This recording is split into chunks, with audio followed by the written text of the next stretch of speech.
Bismillahirrahmanirrahim. Ngalajengkeun hanca darasan kitab Durratun Nasihin halaman 153 kantun qauluhu watsani asyara. Bismillahirrahmanirrahim. Watsani asyara sareng ari anu ka-12na. Yusaruna eta dikumpulkeun itu ummati min kuburihim tina pirang-pirang pakuburanana itu ummati. Wa wujuhuhum sareng ari pirang-pirang beungeutna itu ummati teh kal qamari eta sapertikeun bulan lailatal badri dina maleman bulan purnama. Payamurruna maka ngaliwatan itu ummati ala siroti kana cukang kal barki sapertikeun kilat al khotipi anu nyamber anu ngabaracaknya nyamber teh. Payunadi maka ngagerosah al munadi anu ngagero haulai ari itu umat teh alladzina eta pirang-pirang jalma ya'maluna anu marigawe itu ladzina as-solihati kana pirang-pirang amal soleh wal hasanati sareng kana pirang-pirang amal kaalusan wa yajtanibuna sareng ngajauhan itu ladzina al ma'asi kana pirang-pirang maksiat wa yuhafizuna sareng ngaraksa itu ladzina ala sholawati kana pirang-pirang salat al khamsi anu 5 wa matu sareng marawat itu ladzina ala taubati netepan kana tobat.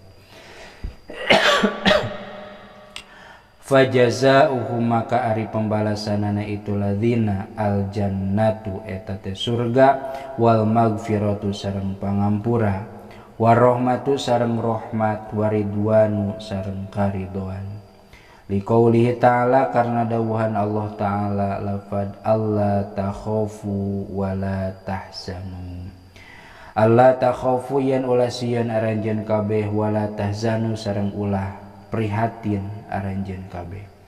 Al ayah kudu nuluykeun anjeun kana ayah tanbihul ghafilina nyarioskeun kana ieu katerangan naon kitab Tanbihul Ghafilin. Wallahu sareng ari Gusti Allah a'lamu eta anu maha uningan. Kelompok anu ka-12 ieu mangrupakeun kelompok anu terakhir sareng hiji-hijina kelompok anu tempat pangbalikanana teh ka sawarga. Tangtuna ieu kelompok teh kelompok anu diharepkeun, kelompok anu diidam-idamkeun ku urang samudayana. Mudah-mudahan urang sadayana oge lebet kana kelompok ieu, lebet kana kelompok anu ka-12. Watsani asyaratu yuhsaruna min kuburihim, kelompok nu ka-12 teh nyaeta hiji kelompok ti pirang-pirang umatna Kangjeng Nabi yuhsaruna min kuburihim anu dikumpulkeun sabada dihudangkeun ti pakuburanana teh wa wujuhuhum kal qamari lailatal badri beungeutna kasep cerah marahmai sapertikeun bulan lailatal badri dina peutingan purnama bulan purnama caang indah katingalina oge.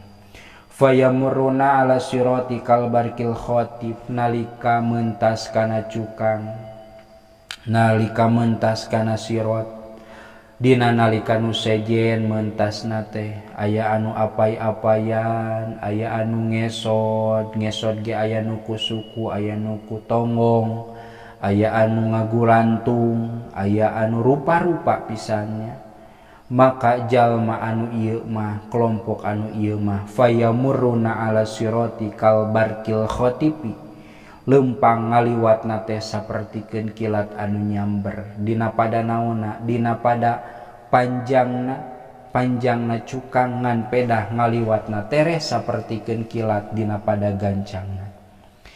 Lamun dina kisah dina katerangan jembatan teh 1000 tahun nanjak 1000 tahun mundur mudun 1000 tahun datar maka ieu jalma mah tanjakan pudunan jeung dataran anu 3000 tahun teh bakal sakieu panon teu beda sapertikeun kilat anu nyamber kilat anu ngabaracak nepi jiga naon jiga telepor ya.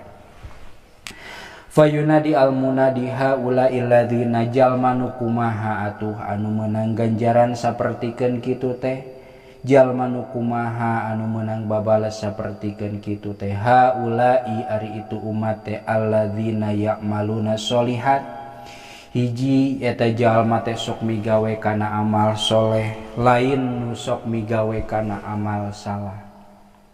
Urang mah salah we lolobana teh, terkadang soleh eta oge lamun maksakeun. Wal hasanati sareng migawe kana pirang-pirang amal anu alus, pagawean nu alus. Mun dibalikeun ka urang mah lolobana migawe teh anu goreng, nu alusna mah bisa kaitung. Wa yajtanibunal ma'asi sareng pikeun jalma-jalma anu ngajarauhan kana maksiat. Urang mah tiap poe oge osok maksiat, boro-boro dijauhan, usaha mah osok ngan angger sok kagoda. Wa yuhafizuna ala sholawatil khamsi sok ngaraksa kana salat anu 5 waktu. Urang mah kana salat teh kadang sok mentingkeun, kadang sok noler-noler, kadang nyebutna teh kagok itu kagok ieu salat mah engke oge bisa, dina teh kaburuna oge bisa dikodoan majarkeun teh. Padahal salat teh kudu banget diraksa, kudu banget dipentingkeun. Wa matu ala taubati sareng jalma maot, memeh maotna teh netepan kana tobat. Jalma anu amal soleh, amal hade, ngajauhan kana maksiat, ngaraksa kana salat anu 5 waktu, memeh maotna kaburu tobat heula. Lamun ningali kana ieu katerangan mah asana pijajauheun urang mah, tapi berhak roja ka Allah Subhanahu wa taala.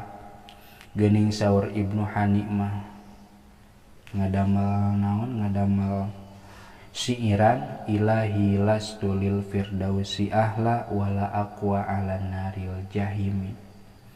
Duh Gusti abi teh sanes ahli surga mah, da lamun diakurkeun jeung katerangan mah pijajauheun jauh tanah ka langit, ngan wala aqwa ala naril jahimi, ngan teu kiat embung ari kudu diasupkeun kana neraka jahim. Fahabli taubatan waghfir dzunubi, ya Allah sebisa mungkin abdi teh tobat ka Gusti. Fa innaka ghafirudz dzambil azimi, da abdi terang Gusti teh anu maha bageurang, anu maha ngahampura kana sakabeh dosa salagi umatna atawa jalmana daek tobat ka Allah. Fajazauhum aljannah wal magfirah war rahmah war ridwan, balasan pikeun jalma anu bieu teh nyaeta teu bireuk deui surga, magfirah pangampura, rahmat kanyaah, ridwan sareng karidwan. Mudah-mudahan sanajan pagawean urang teu sesuai jeung anu dicaritakeun dina kelompok ka-12, tapi mudah-mudahan urang samudayana lebet kana kelompok anu ka-12. Sapertikeun dina dawuhan Allah Ta'ala, alla takhafu wa la tahzanu, anjeun ulah sieun, anjeun ulah sedih, ulah prihatin. Tanbihul ghafilin wallahu a'lam. Al majlisu tsani wal arba'una wallahu a'lam bissawab.